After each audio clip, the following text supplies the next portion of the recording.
Transmitter device activated. Coordinates set for Earth 2. Hey everyone, welcome back to the Earth 2 podcast, the podcast where we explore the origins and development of the DC multiverse and the legacy of Golden Age characters throughout the Silver and Bronze Ages of comics. I'm Peter Watson. And I'm David Steele. Thank you for joining us. We're still in the Superman corner of the DC universe with this week's episode. We're looking at a story from issue 308 of Action Comics, which was the anthology book that Superman appeared in from day one. And this issue was published on the 27th of November, 1963. That's, according to Mike's, which is a very interesting time. Mm-hmm. There were a few significant cultural events that took place in the few days before that. So on the 22nd of November, 1960, the Beatles released their second album in the UK with the Beatles, the one with the famous sort of cover where they're half lit and really, really good brown record. And that same day, of course, President Kennedy was assassinated in Dallas. And then the next day, on the 23rd of November 1963, the first episode of Doctor Who, An Unearthly Child, was shown on BBC television. There was quite a lot going on. So while all this was happening in the real world, this is what was happening in the DC multiverse. So yes.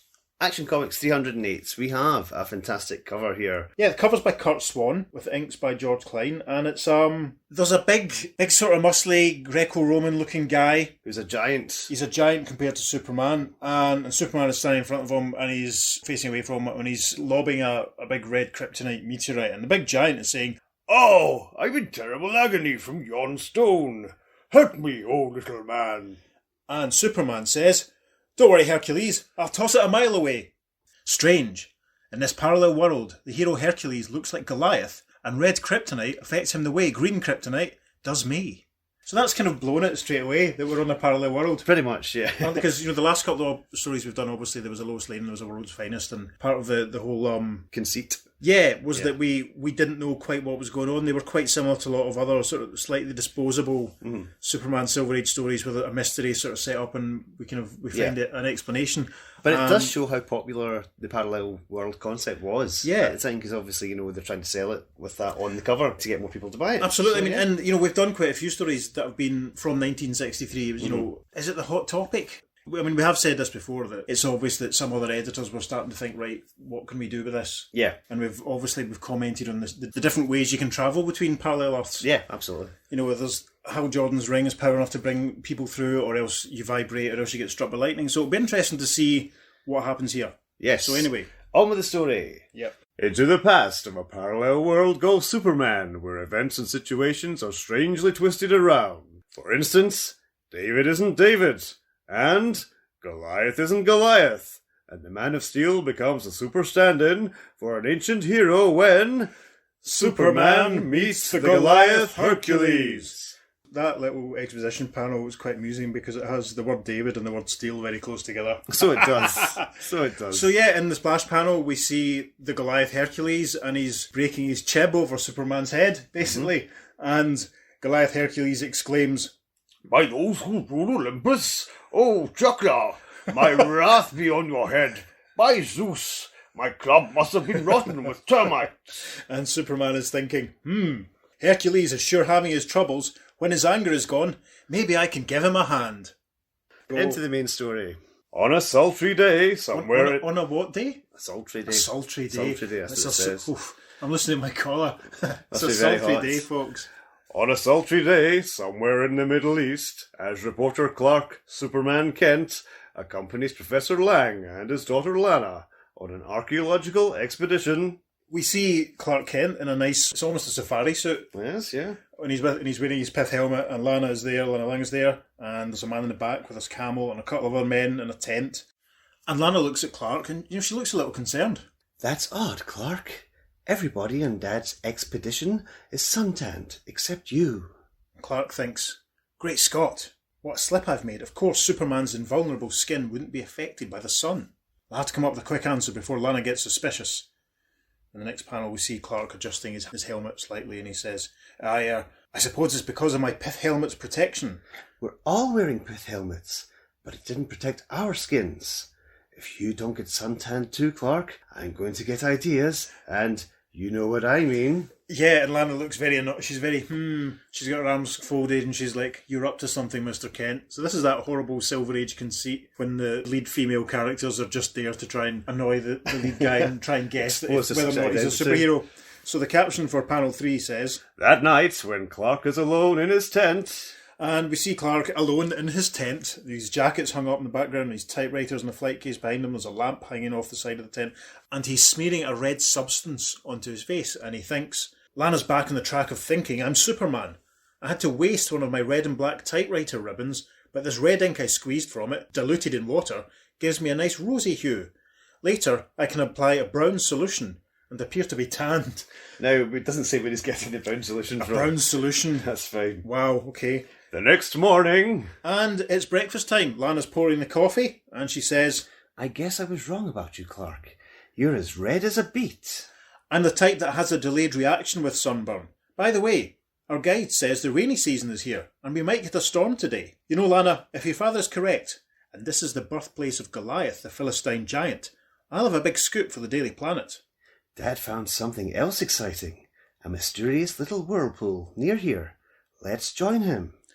And in the next panel, it starts to rain. There's a big kaboom, and we see the raindrops coming down. Clark's holding his hand up, and he says, our guide was right. A storm is coming up. And Lana says, We'll have to hurry before we're drenched. I'll be right with you. I want to get my transistor shortwave radio. I'm dying for some news from home. Moments later... And Lana's father, Professor Lang, and a few other members of the expedition, including Lana and Clark, they're all standing by the side of a pool. And Professor Lang is saying, a whirlpool in the desert?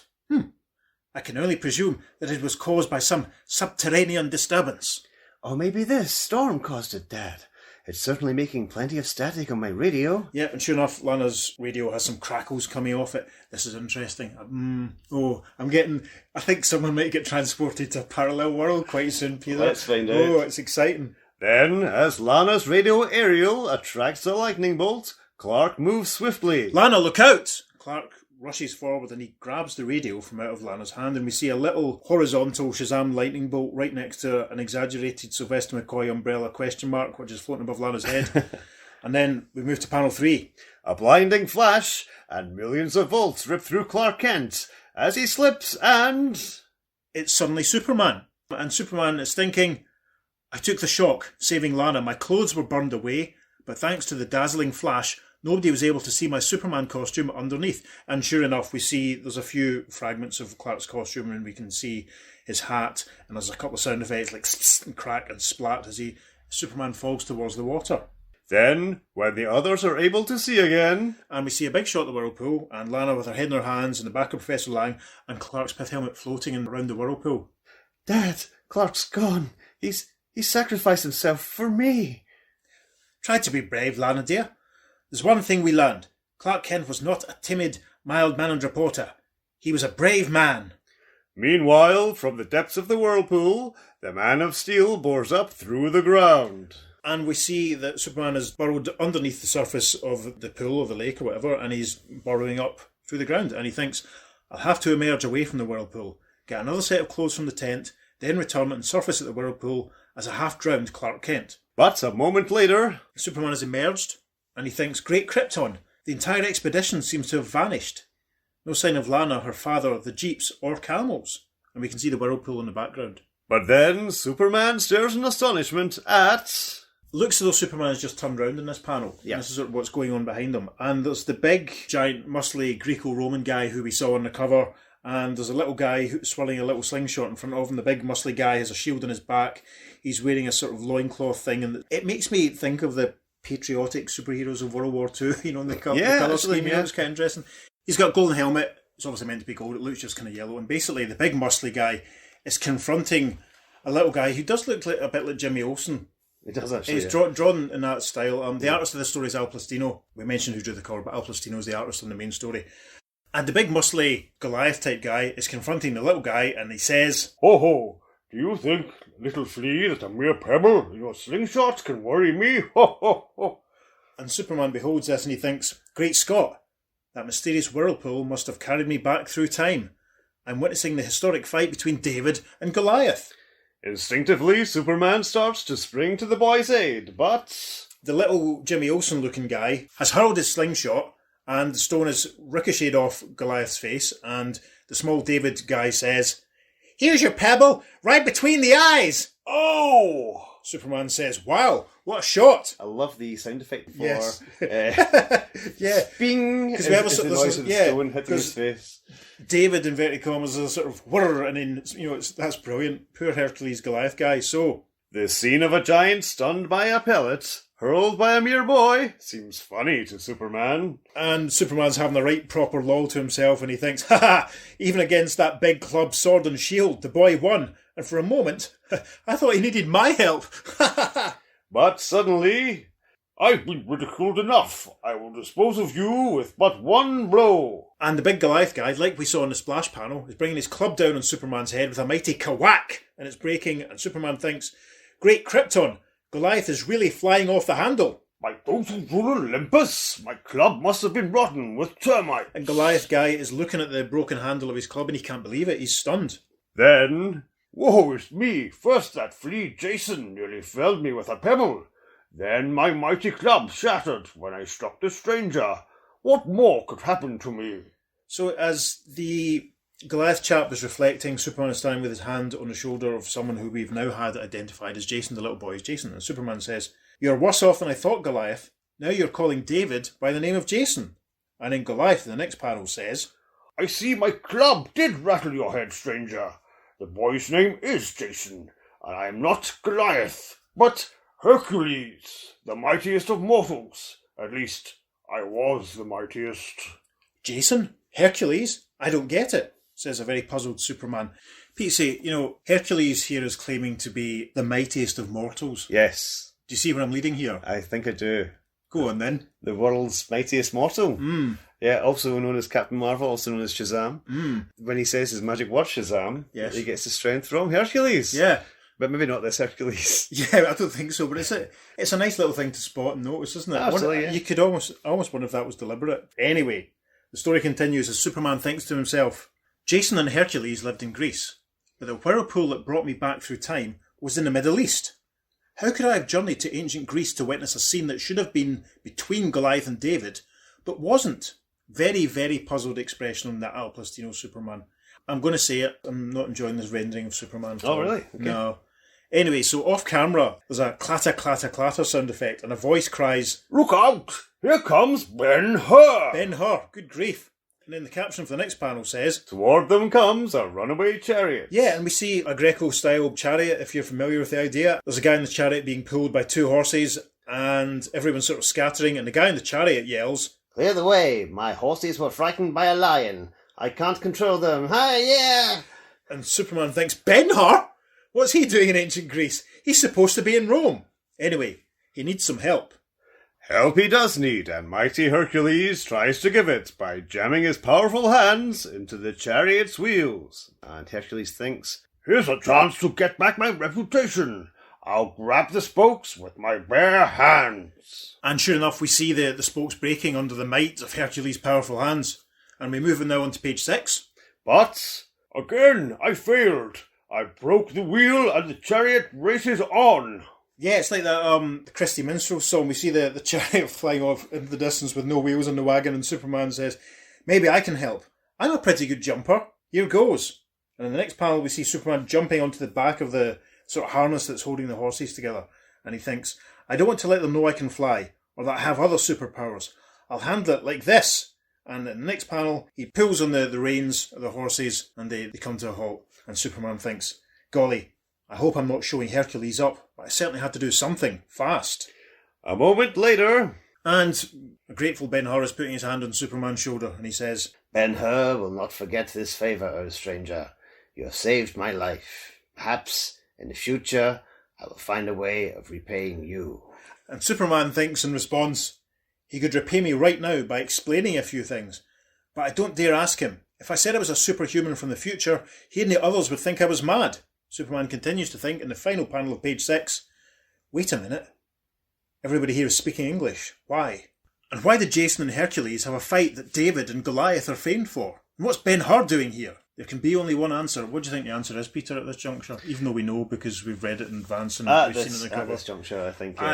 I think he's tripping out of his nut. He was struck by lightning. He was struck, yeah, there was some lightning going on and there was some water going on, and there is a precedent for that sort of stuff. Absolutely. If you were here a couple of weeks ago, you might see where this is going. As we move to the top of page 7, and Superman thinks to himself, and that answer is that not only did I come back through time, but I journeyed into the past of a parallel world. Yeah, there we are. Yep. This planet is an exact duplicate of the real Earth, except that certain events and situations are mixed up. Now that I'm in this crazy, distorted twin world, how do I get out? I can fly through the time barrier, but how do I get through a parallel barrier? What's that noise? And we see the sound effect rumble in the distance as Superman turns to regard it. As the Man of Steel turns, he sees A landslide, and look at Hercules back away, as if he's afraid of it. Wait, isn't that a red kryptonite boulder I see? And this is quite a nice panel, actually. We can see the landslide. In the background, we see the big Hercules fellow and Superman, and sure enough, one of the rocks that's coming down is glowing, and it looks like a chunk of red kryptonite. But to Superman's surprise, And the meteorite has landed on the ground, and Hercules recoils. That accursed red stone? By Zeus, it is causing me great pain. I'm in agony. And Superman thinks, Great Scott! Red kryptonite affects him the way green kryptonite does me. in the next instant, Superman picks up the boulder and... Like the cover, Superman is picking up the boulder, ready to launch it away, and Hercules says, I can't stand being anywhere near the red stone. It pains me, drains my energy. Don't worry, Hercules, I'll toss it a mile away. Out of range. Almost slipped. If I tossed it a mile away, he'd know I have super strength, and I don't want to reveal that yet. Next moment... And sure enough, we see the red kryptonite rock. It looks like it's just going down a hole amongst another big rock face, and off panel, Superman thinks, I'll throw it about 10 yards into that gaping hole. That will get rid of it. And we move on to page 8. Then... Hercules is looking very sad at this point. Sat there dejectedly with a hand on his chin, looking a bit fed up, and he says, Thanks, stranger. I could have done that myself, but the red stone gave me a fever and made me feel so weak. By Zeus, how will I perform my 6 labours? In a very puzzled Al Plastino style, Superman thinks, 6 labours? The Hercules of the other world performed 12 deeds. Oh well. It's that parallel business again. You see, small one, since I conquered Syncus and became the people's hero, the king is jealous, desiring now to make a fool of me. He commanded me to perform 6 impossible deeds, or else see the people taxed heavily.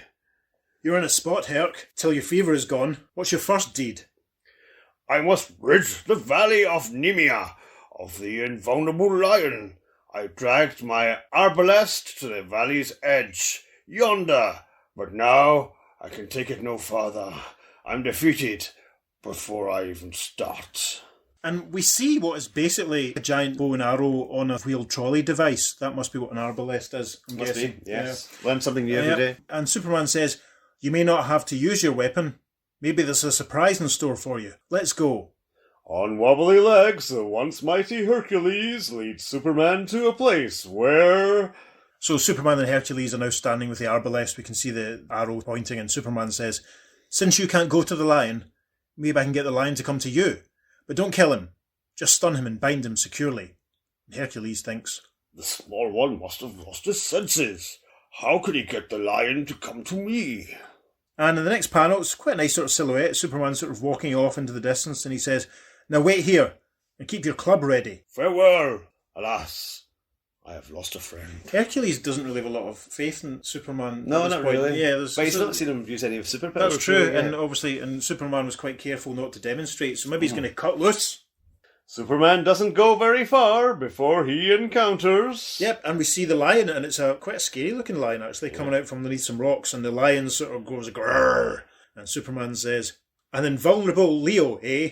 We'll see. As the great beast springs... Yeah, the lion has jumped forward, but Superman just basically catches it with his super breath, and we see the lion being flipped backwards, head over heels, and Superman thinks, it's against my code to kill, but I'll just use my super breath to turn him around, give him enough momentum to carry up towards Hercules. As Hercules hears the lion charging toward him...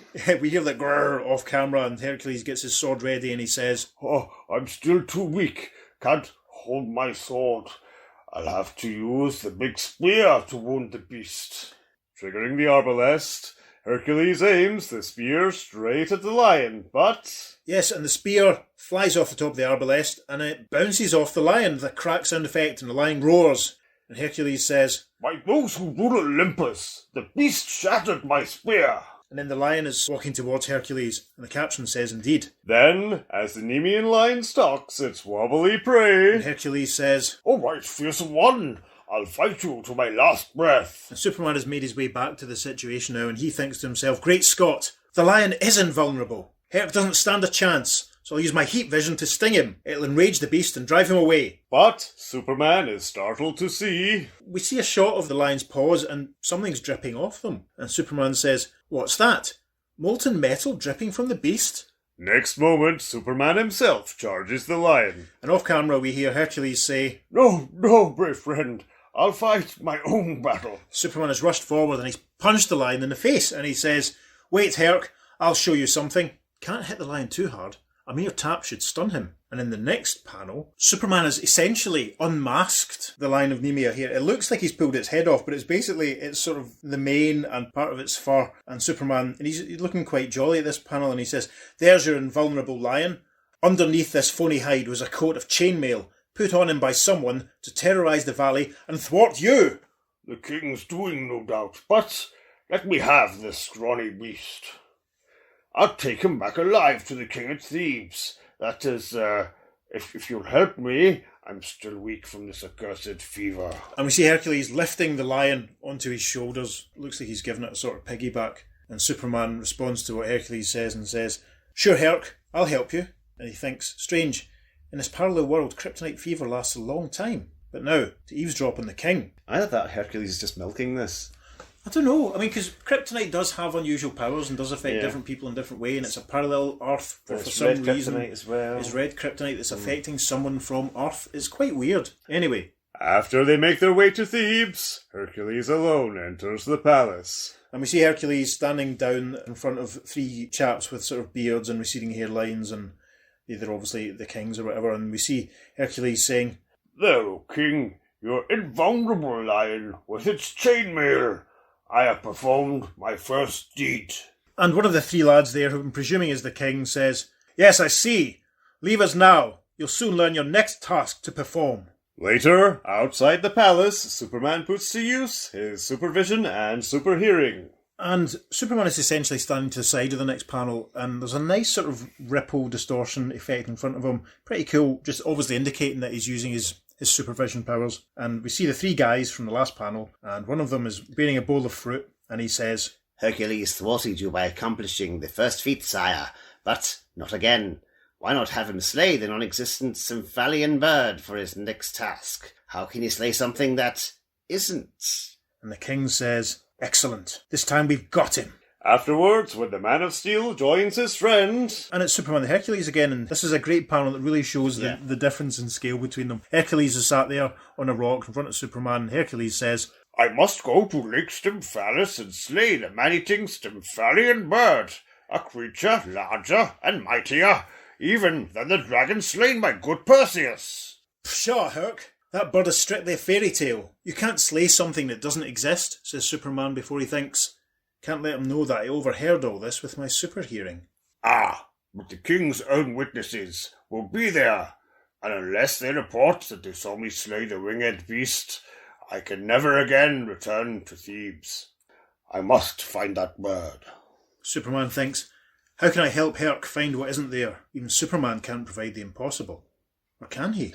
Later, on the shores of famed Lake Stymphalis... Yep, Hercules is knackered, he's lying down, and Superman is starting to climb up the cliff edge, and Hercules says, I can't. Move another step. Let's rest, then search for the winged beast. Oh, this fever. And Superman says, as he starts climbing up the side of the mountain, cool off, Herc. I'll look around for signs of your bird. He doesn't mean, obviously, Hercules' Glaswegian girlfriend. But there, Hercules seeing this fever, so obviously there is a long, lingering, lasting effect from the kryptonite-styly meteorite. Fascinating. Yep. Right. Anyway. On a broad ledge above, out of sight of his giant companion, the Man of Steel goes to work. And we see Superman, he's assembling a sort of framework He's obviously gathered some wood from somewhere, and he thinks to himself, Herc's in a wild goose chase. Literally, I suppose, if it's a giant bird. But I can't convince him, so I'll make a bird for both Herc and the king's witnesses to see. Some stone shale for beak and crest, twisted boughs for feathers and body. Well, that's fine. Good, very industrious clerk. Very like, as I've mentioned a couple of times in the past, John Jones, the Martian Manhunter, assembling his tape recorder out of raw elements. So in the next panel, well, it's a beauty, isn't it? Absolutely, yeah. He's built, this is the most realistic drawing of a bird I've ever seen in my entire life. David exaggerated it, and he basically, Superman is jumping off the edge of the cliff, and he's throwing the bird in front of him, and Superman thinks to himself, I flattened felled logs with my hands to serve as wings. And here we go! Herc should be rested enough to handle this. Below, the great Hercules is startled by piercing cries. Yeah, and the bird is, I mean, it's huge. Hercules is a big guy, but this is absolutely massive, and it properly looks like something from a blooming Godzilla movie or something. Yeah, It is grotesque. And Superman is thinking from the top of the panel, now for a few Stymphalian bird calls to make even a more realistic effect. And we see the giant sort of scream sound effects, and Hercules beholds, and he says, By Zeus, the winged beast! Ha! And my little friend said there was no such thing, eh? Wait till he hears of this battle. and the next panel is a beaut. The caption says, Summoning what strength he has left, the Greek hero swings mightily. and we see Hercules take a swing at the sort of the neck of the bird, and there's a giant whack sound effect, and Hercules says, This time I fight my own fight, in my own way. And as the Hidden King's witnesses look on in awe, the monster drops into the lake, to be carried below by the weight of the stone and its structure. and we see that happening. We see the big sort of splash, and the bird is going in. There's a few feathers flying out. Superman did a really good job on these feathers, and we see the King's witnesses. One of them is one of the guys we saw earlier on, and he says, Aye, all three of us have seen it. Hercules destroyed the man-eater. Let's make our report to his majesty. Back in Thebes, when the king hears the news, Hercules is making a fool of me. Our tricks are failing. Our chainmail lion, a non-existent Stymphalian bird, should have stopped him, but didn't. Now, what next? Says the king.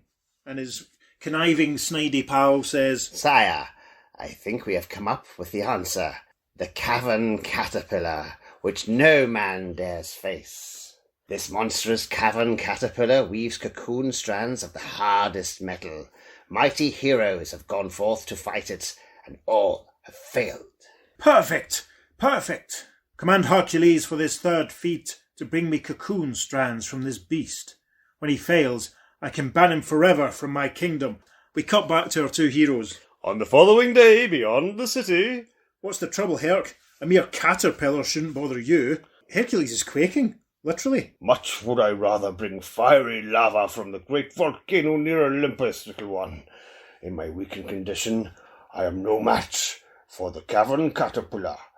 Let's be on our way, and I'll explain. The cavern caterpillar. That's a nice bit of alliteration. So, after a trek into mountain country, Hercules collapses from fatigue, while... yeah, but it looks so Herc's having a bit of a kip, and Superman is making his way down to the cave, and he thinks, with Hercules asleep, I can use some of my superpowers against the thing inside the cavern, and the big guy will never know the difference. And we can see two glowing eyes in the darkness. There's another caption that it says, Ah, but even Superman can be surprised. and we move on to page 13. As the Man of Steel enters the cavern's mouth, This is a fantastic panel. This is definitely going to socials. We see Superman, and he's facing up against, it looks like a really huge, giant version of the Shazam Captain Marvel villain, Mr. Mind. Oh, so it does, without the glasses. Yeah, and he's firing out of his mouth as the aforementioned metallic sort of cocoon strands.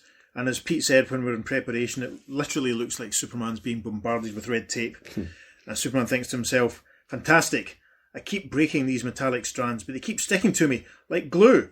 And in the next panel, he's flying up out of the cave, still coated and covered in the strands, and he thinks, only one thing to do with these sticky metallic strands, burn them away from me. That volcano mentioned by Herc gives me an idea. And, meanwhile, a caterpillar can't weave more strands until another year's hibernation. That's a bit of a jump. Yeah, I think he must have written his uni discourse on behavioural habits of the of the giant caterpillar. giant cavern caterpillar.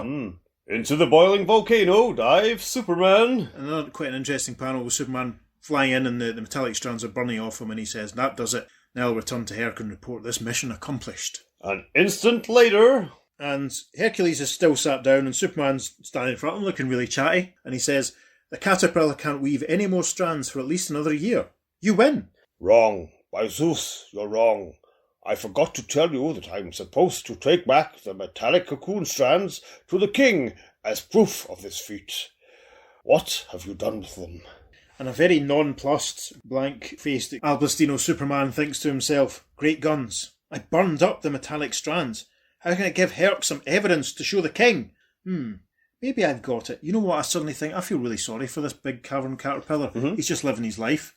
He is indeed, yeah. And then presumably his destiny was to build a cocoon out of these metallic strands and then emerge as a beautiful big glorious butterfly, and he's not going to be able to do that. He's going to have to hibernate for another year. That's rubbish. Maybe this is the secret origin of the Godzilla character Mothra. Could be. Could be. I mean, that's a bit cruel of Superman, I think, in this instance. I'm not impressed. Anyway, we move on to page 14.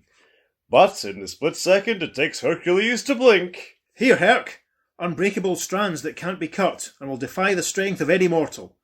Show these to the king, but get them back from me again as a souvenir. And Superman is offering, a handful of what looks like metallic strands, right enough. The red tape that the cavern caterpillar created.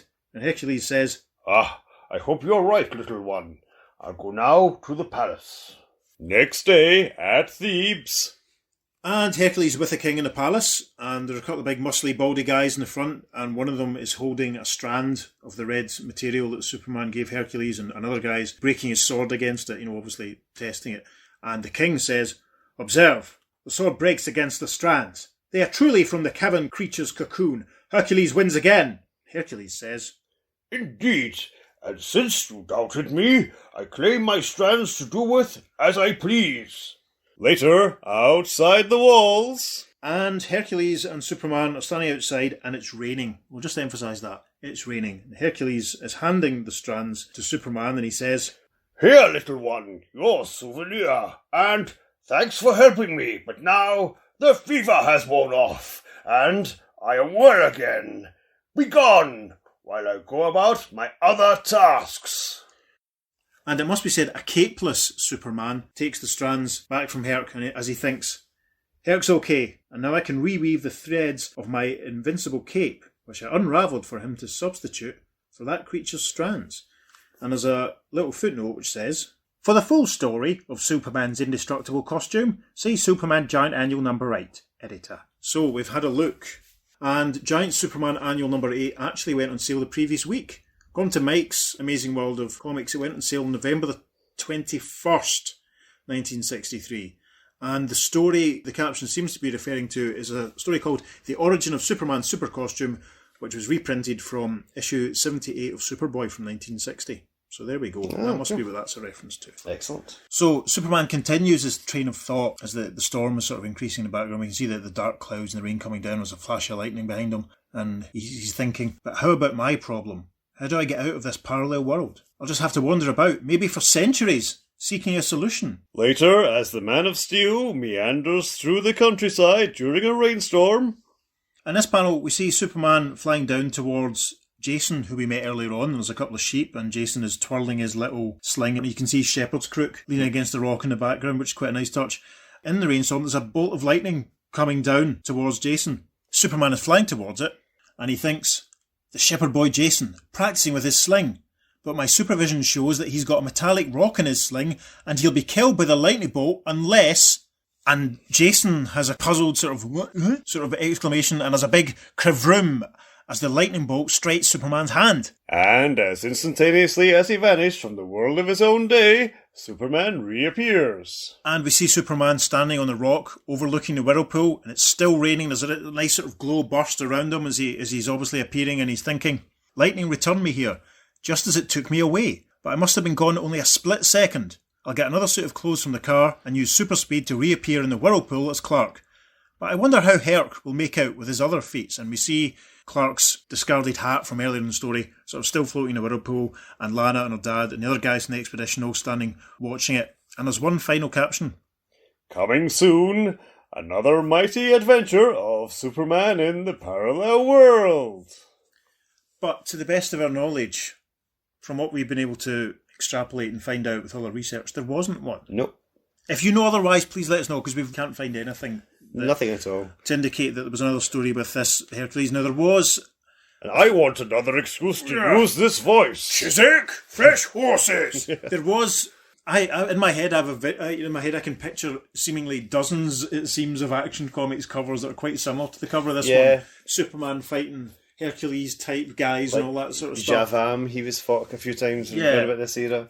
He's got a similar look. But yes, it's very unusual. It's as we say, we've not been able to find any other instances of Superman returning to this Earth. So, despite the caption saying so, if you know, please do let us know. But it's interesting because on the next page of Action Comics 308, there's actually an advert for the aforementioned Giant Superman Annual and mentions that it was on sale November the 21st. So that's quite nice. We might put that on the socials actually. Give you a bit of context. Absolutely. The full page is lovely. Mm-hmm. What did you think of that story then, Peter? I really enjoyed it. Yeah, it really was fun, enjoyed wasn't it? Absolutely, yeah. But you do feel a bit cheated. He's only gone through a couple of his labours.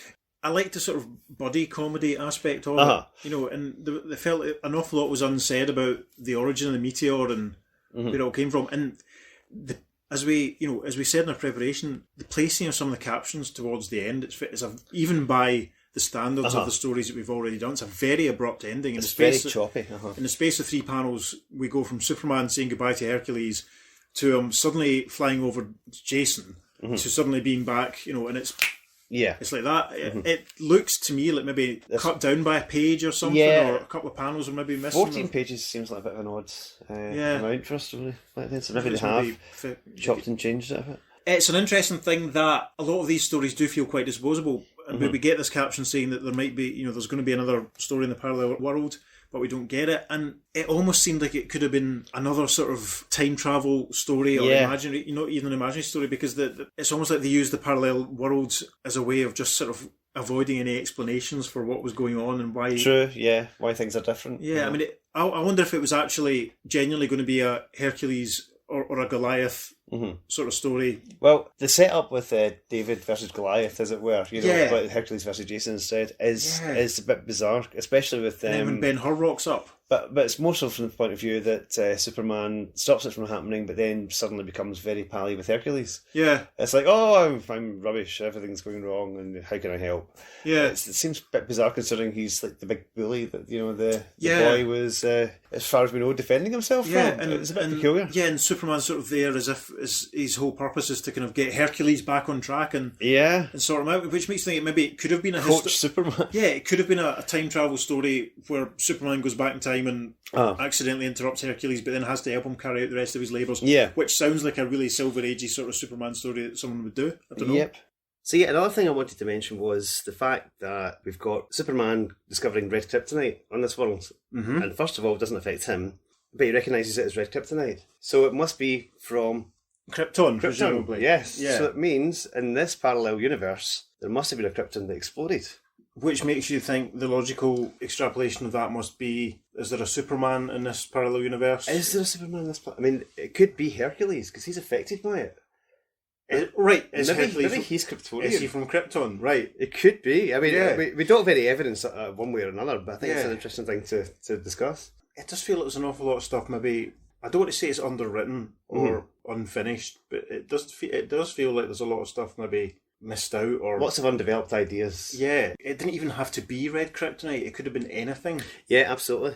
And they give it all that emphasis, and they show it being flung in the hole and all, and then you sort of think, right, you almost expect them to come back to it.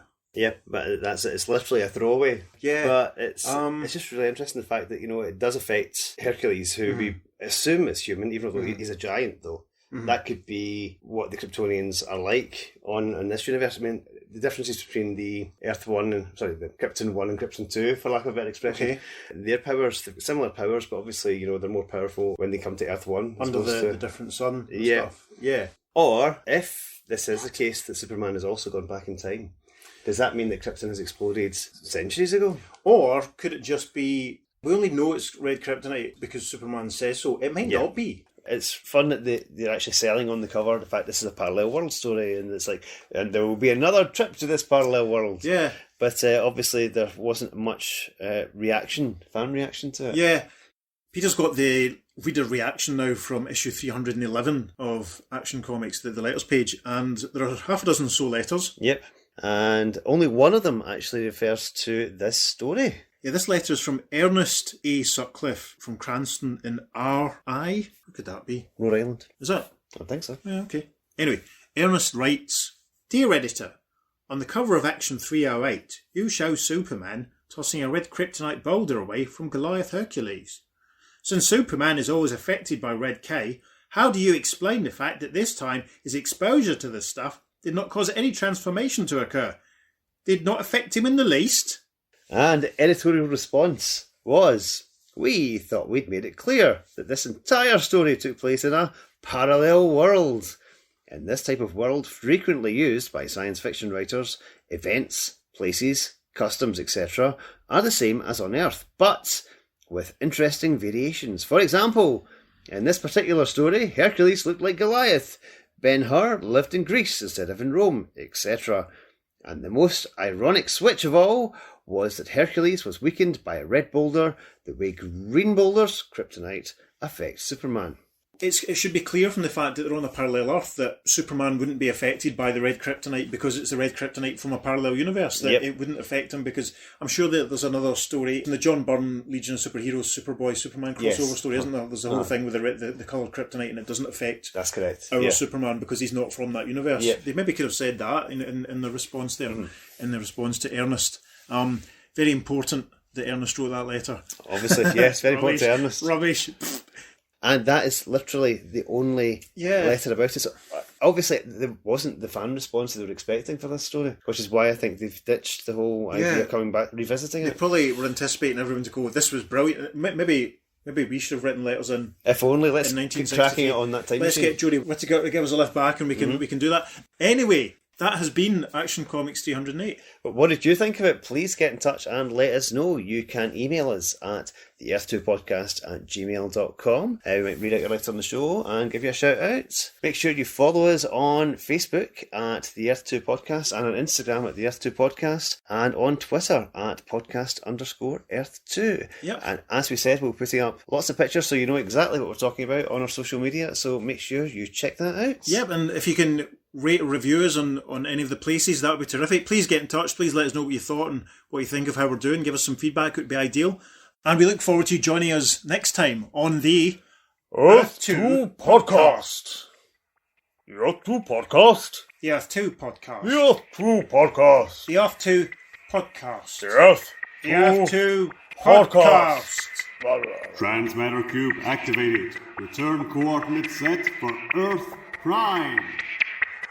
I can never again return to Thebes. Superman thinks. I'm finished. Oh, sorry. I was doing dramatic pause. I didn't